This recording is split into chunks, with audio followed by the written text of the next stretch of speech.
Gill, good afternoon. We're talking at the end of the first day of the conference, and it was a day that started very forcefully with Terry Leahy's presentation. Until recently, Chief Executive of Tesco, one of Britain's most successful companies by any measure, and he was talking about leadership and people management. Yes. What struck you most from his presentation? Well, I thought he was absolutely the line manager that we'd all want to work for. And I'd have loved to have worked for him because he really got it. He really talked from the heart about what good people management is. And there were some very powerful comments about how you can get more from people and more from organisations than you would ever imagine by stretching people, by developing a really strong sense of trust with them. And he was just great at that. And I suppose one of the things that really struck me that I've never thought of in those terms before was the point at which he said, and you really must reward good performance. And then his definition of good performance was those people who were really generous in the way they led the organisation, i.e. the people you should reward are the people who are really developing and bringing other people on and getting the most out of other people, not the selfish ones, he said. And I thought that was just so powerful because that when you see leaders who really every day get up and their whole response is, how do I get more from the people, how do I give to the people that work for me? That's just, that great, isn't it? Done very well with an HR audience. Yes, it did, didn't it? And turning to your own speech, you referred to the economic crisis and the crisis of trust in organisations. Yes. What do you see as the role, the opportunity here for HR professionals to help lead their organisations out of this crisis of trust? Yeah. Well, I think it's very much an acceleration of what's been required of HR for a while. And that is first and foremost to work out how we can drive performance. How can we, using all the levers we've got about change and people, how can we get more performance, more productivity out of our organisations?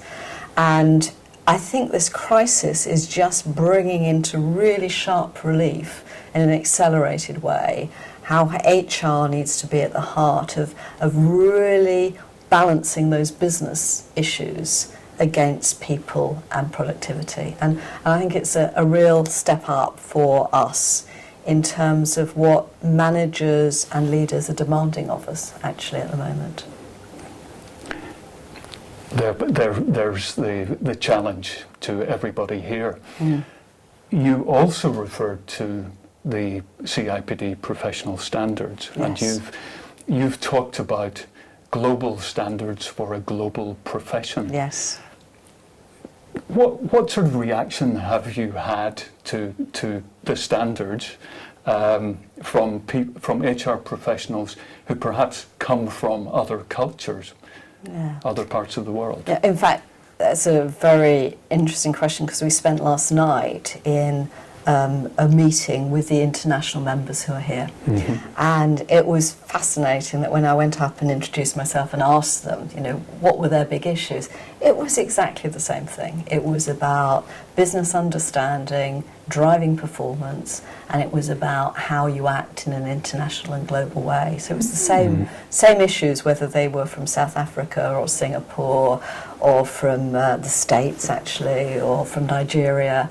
It was fascinating how the same themes came through. And our CIPD members in the UK, a third of them now tell us that they have some form of global or international responsibility. And we just see that proportion increasing. And so we need to find ways of helping people develop their careers and their understanding of what's required on an international, on a global basis. And that's what the HR profession map is trying to do. And more than that, we need to develop it as a global standard so that actually people in other countries can use it as much as people with a UK base. So we can anticipate this will be an increasingly evident theme in future annual conferences. Absolutely. You've now almost reached the end of your first year as president of the CIPD. What has excited you most? What are you most satisfied with during that first year? How long have you got? It's a long list, actually, of things. 1 minute. 1 minute, okay. I'm extremely proud of the way, actually, the CIPD institution, and by that I mean all of its members through the branch structure, and there's a lot of volunteer time goes into that, actually truly care about helping the next generation of HR professionals be better than them, do more than them.